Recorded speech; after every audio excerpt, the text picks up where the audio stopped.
Welcome to Locker Room, everybody. I'm your host, Justin Lindler. I am joined alongside Eli Brand and Silvia Ramirez. Thank you guys for joining me today.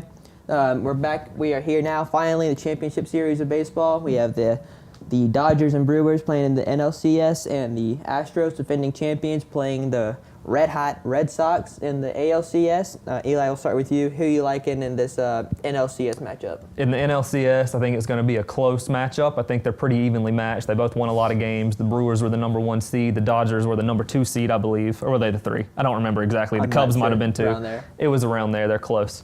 But I think the biggest thing that's going to decide this series is the starting pitching. I think that the Dodgers have 4 number 1 guys that can go out there and start in any playoff game. And Ryu, Kershaw, the rookie that they've got, and Rich Hill. He pitched very well against the Braves to end that series.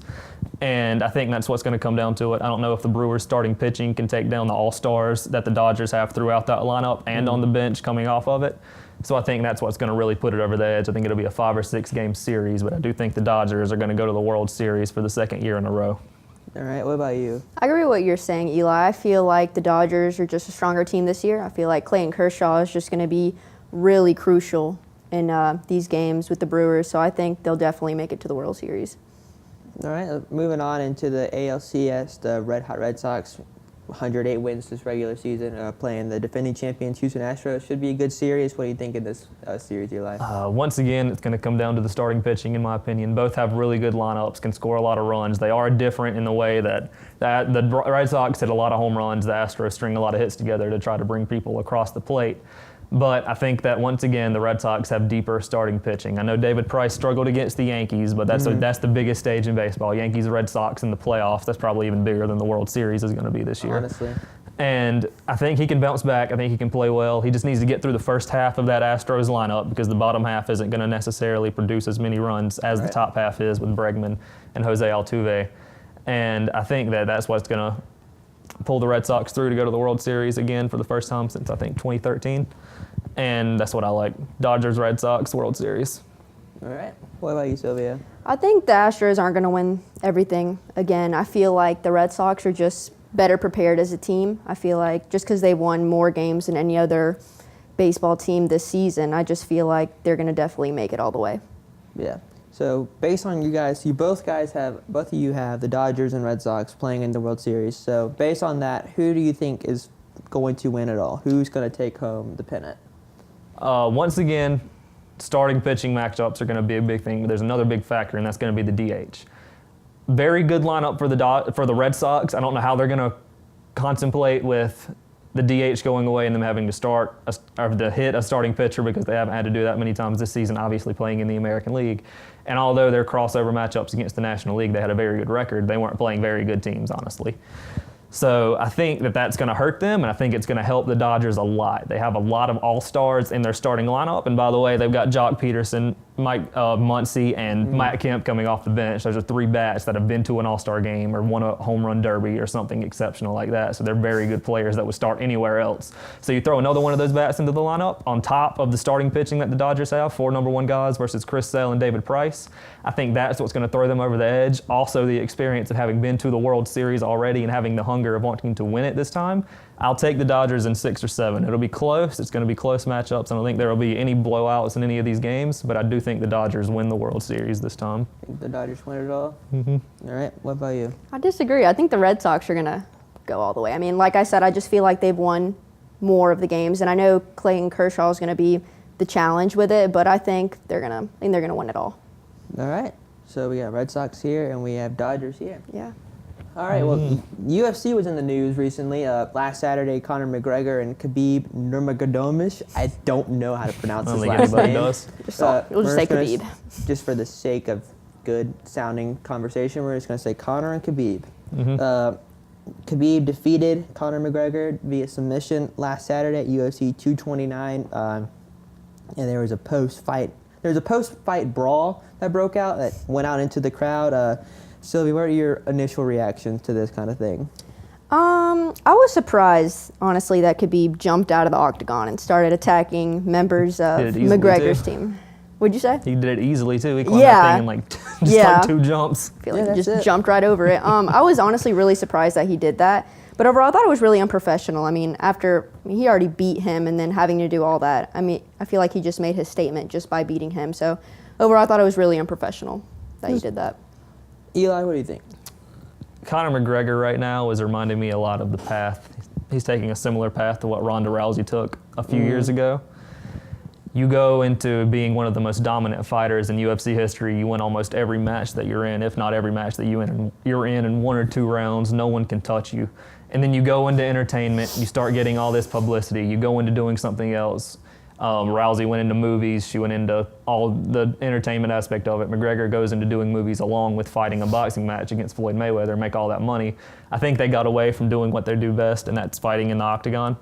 And obviously it killed Rousey. She had to switch over to the WWE and go into a brighter spotlight, but also something completely different. And I think that's what McGregor's doing. He came into a fight overconfident. He was going off of his past victories, and he ended up getting beat pretty easily, honestly. And I think he's going to have to face himself into something else now, because I don't know if he can compete with these guys in the octagon now, because they've been spending the past year or two that he's been away learning how to beat him, and obviously they've learned how to do it. I mean, you mentioned it was unprofessional, and I agree, but the things, with all these media press conferences they have, a lot of trash talk is thrown at each other, and a lot of people are saying McGregor went way too far, throwing comments about his religion and his father. I don't think you should ever bring another person's family into this kind of thing. That's just the lowest of lows for me. So it kind of sense, I don't really blame Khabib for doing what he did, but I think he could have done something a little more professional, like you said. Yeah. I mean, there's times when you stick up for your family, but we don't really know what was said between McGregor's team and Khabib and vice versa. We don't know who actually threw the first punch. Some people are saying McGregor threw the first punch. But there's been talks, McGregor's been saying he's looking forward to the rematch. Should there be a rematch between these two? Personally, I don't think so. I feel like for publicity and to make more money, yes, but overall, no. I mean, I feel like Khabib went and did what he had to do, and I mean, he successfully beat him. I don't think there should be a rematch. I feel like if there was, I honestly don't think he'd win again. Like Eli was saying, I mean, I feel like he's been away for so long, and to come back, people know how to beat him. So his previous fight was 2016. And his most recent fight was a boxing match, which he also lost. So it kind of seems like McGregor I think he needs to retire. He doesn't have that value he used to have. No. I think Khabib needs to move on to bigger and better things. What about you, Eli? I think they've done well setting up a rematch. I think there would be a lot of publicity, a lot of eyeballs, a lot of money in it. But I think it would go the same way as this one did. I think Khabib would win easily. I don't think McGregor has it in him anymore, and I think he cares more about his public perception and how people look at him than he does how well he performs in the octagon. I don't think he cares anymore, honestly. He just got $100 million for one boxing match. You do that versus making $1 million to almost kill yourself every time you go into the octagon. It's not worth it. I think he's moved on, and I don't think he cares as much as he used to. I have to agree. And as we've been doing all season, we're going to jump right on into NFL predictions to wrap up the show. First game, we have the Rams and the Broncos. Silvia, who do you like in this game? I think the Rams are going to win. I just feel like they've been on a winning streak. And I mean, besides that, for the past couple of years that they've played against each other, I mean, the Broncos have won. I mean, not the Broncos, sorry, the Rams have won every single time. So I think it's a no-brainer. I think the Rams are definitely going to win. Yeah, I agree. Rams are red hot right now. Probably the best team in football right now. Eli? I don't think these teams are even close. I think the best thing that the Broncos can hope to do is that Von Miller does what he did in Super Bowl 50 and just puts Jared Goff on his butt every time they snap the ball, but I don't think he can do that enough to stop Todd Gurley and the weapons they have out wide, so I think that the Rams will win this game easily. Well, Sunday night, I think teams that are a little more evenly matched. Kansas City Chiefs will be heading to Foxborough to play the Patriots. Who do you like in that one? This is probably the biggest match of the season so far. Yeah, Two of the best teams in football.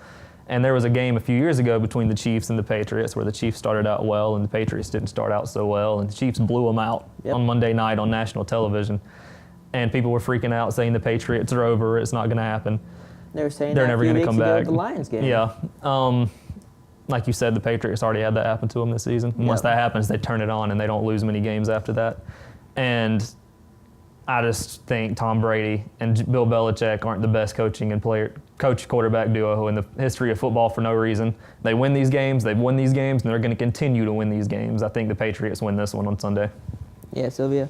I disagree. I mean, I feel like the Chiefs are doing really, really good. And I mean, and even though the Patriots have Tom Brady, I think the Chiefs are still going to win. Even if linebacker Justin Houston doesn't play, I think they can still win. I mean, it's going to be a big game, but The Patriots' defense has struggled this season, but I think they'll have one good play at the end. Offense will keep them in it just enough to let the Patriots make that one big play to put it away at the end of the game. Yeah, I mean, Patrick Mahomes is technically this is his rookie season. It's not, but this is his first year seeing the field, and I think eventually he's gonna have to lose. Like, he's playing so well right now, but I mean, he's got to lose eventually. Foxborough on a Sunday night is a good, typical place to lose. I really do think Foxborough on a Sunday night will be Mahomes' first loss of the season. And finally, Monday night, probably were a closer matchup at the beginning of the season when this game was scheduled. Yeah. But looking at it now, the Packers and 49ers on Monday night. Silvia, who do you like? they're both starting pretty rocky this season. I mean, but I still think the Packers are playing a little bit better, and I know that Aaron Rodgers has that knee injury right now. That might be the reason that they're starting pretty rocky, but I still think the Packers are going to win. Yeah, Eli. San Francisco's bad on offense and on defense, and that's not a good combination to win football games, especially when you're going against the best quarterback in the league and possibly one of the best quarterbacks of all time. And I think Aaron Rodgers is going to be the difference in this game. It's going to be close. It's going to be ugly, but I think that Green Bay is going to pull away at the end because of the amount of touchdown passes and passing yards that Aaron Rodgers is able to put on the board. I have to agree with you there. I'm taking the Packers in this one, just for the reason you guys both stated. Aaron Rodgers and a bad defense. Aaron is going to win that every time. Well, thank you guys for joining me today. I really appreciate you guys coming on. We'll be back next week with more Locker Room, and thank you guys for tuning in.